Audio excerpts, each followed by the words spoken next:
If you are supporting somebody living with dementia, then it can be quite isolating, particularly if you don't feel that your community is dementia friendly.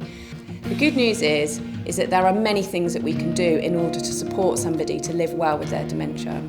So one of the ways that you can help as a family member or a carer of somebody with dementia is routine. So thinking about what their routine might have been before they were living with dementia and using that as a clue. But it might be that you need to flex that routine on a given day depending on how that person is doing. But when you're thinking about communicating with that person, you may well need to really slow it down. So giving the person with dementia time to understand what it is that you're communicating to them. And you might be using other communication methods as well. So it might be hand gestures, it might be taking somebody into the shower room, which would be a prompt for them, or it might be showing them a flannel and their usual shower gel, which might help them to understand what you're asking them to do.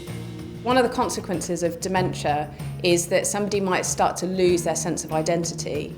If you sense that somebody is losing their identity, then a gift that we can give is to hold that identity for them. So using something like a life story book has a record of who that person is, and it might be something that can then be shown to a new carer that's coming in to support the person with dementia. So they're able to see the person behind the dementia. Another way that you can help somebody with dementia is thinking about meaningful activity. So if you have somebody who always likes to do jigsaws, then doing a jigsaw with them may be a meaningful activity. It might be that you need to adapt that activity for them. So it might be having a jigsaw with less pieces in it. It might be, depending on how far their dementia has progressed, that actually putting a jigsaw together might be difficult for them. But they might quite like to pick out all the blue pieces out of the jigsaw box. It might be that they like to put their hands into the jigsaw box and the sound and the feeling of moving all the pieces around is meaningful for them.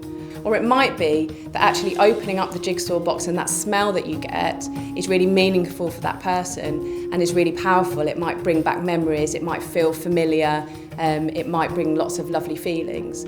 So whatever activity that you're supporting the person with, it needs to be meaningful for them. It's not about completing a jigsaw, it's about the actual experience of having the jigsaw there.